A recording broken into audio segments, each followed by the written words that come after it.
À la base, tous les êtres humains savent ce qui fait du bien aux autres êtres humains. Et dans les relations de couple, c'est ce savoir qui devrait être au centre de la relation qui unit les personnes engagées dans ce couple pour que ce couple devienne quelque chose qui est à la base de leur bien-être.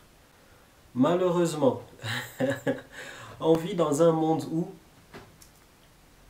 on est presque tous un peu orgueilleux. La plupart des gens autour de nous, et nous-mêmes peut-être, on est appelé à être orgueilleux parce qu'on vit dans une société et à une époque où, eh bien, l'orgueil, d'une certaine manière, nous protège. Il faut savoir que l'orgueil, c'est quelque chose qui te ferme aux attentes des autres. C'est quelque chose qui va venir, même parfois, mais très souvent, te pousser à faire le contraire de ce que les gens te demandent. Et là où ça devient intéressant, c'est qu'on vit dans une société où la bonté est devenue une faiblesse et, entre guillemets, la méchanceté est devenue une qualité. Les gens un peu méchants se hissent plus facilement dans la société que les gens qui choisissent d'être bons. Et il faut savoir que quand on est bon, on se fait exploiter par les gens qui ne le sont pas. On se fait exploiter, on se fait écraser, on se fait humilier dans cette société quand on choisit d'être bon. C'est pourquoi, consciemment ou inconsciemment, les gens choisissent d'activer un petit côté méchant en eux. Et ça se révèle souvent par cet orgueil que les uns et les autres décident d'activer pour se protéger, tout simplement. Pour se protéger des abus qui peuvent être, qu'ils peuvent subir, on va dire, de la part de ceux qui verront leur bonté comme une faiblesse, comme une porte ouverte à la manipulation et à la domination. Et comme on a tous un peu cette nature, ce qui arrive, c'est que dans les relations de couple, les gens se mettent en guerre. Les gens n'ont plus l'esprit du partage, de la symbiose, de l'entraide, mais les gens sont là en train de se demander qu'est-ce que je peux prendre chez l'autre.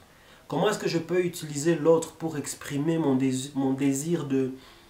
Comment je peux utiliser l'autre pour satisfaire mon idée selon laquelle je suis supérieur. Comment utiliser l'autre pour développer le côté dominateur de sa personne. Parce que c'est ça la culture idéologique de notre monde actuel. Et c'est pourquoi les gens ne sont pas bien dans leur relation de couple. Consciemment ou inconsciemment, en tout cas, je sais que peut-être 90% des personnes qui sont dans les relations de couple se disent j'aime la personne avec qui je vis. Mais très peu savent faire la part des choses et se dire que je vais entrer dans cette relation de couple avec l'objectif de m'offrir à l'autre, de m'offrir et d'offrir à l'autre le meilleur de moi. Et vice-versa, parce qu'il faut que ça soit réciproque. Ah non, je t'assure que c'est très rare. C'est très rare. Et toi, est-ce que tu es, dans ta relation de couple, tu es la personne orgueilleuse? Ou bien est-ce que tu as la chance d'être dans une relation de couple où toi et la personne avec qui tu es en couple, vous vous êtes engagés à faire de cette relation de couple quelque chose qui va vous épanouir, quelque chose qui va être à la source de votre bien-être émotionnel et sentimental? Ou bien est-ce que vous êtes toujours en guerre? Personne n'étant capable de dire je ne suis pas là pour dominer ou bien pour me laisser dominer, mais je suis là pour collaborer.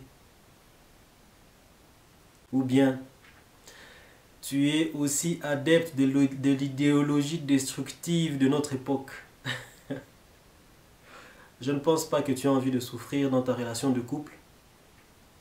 C'est pourquoi je te souhaite d'avoir la force qu'il va te falloir pour te façonner une vie de couple agréable, positive et épanouissante.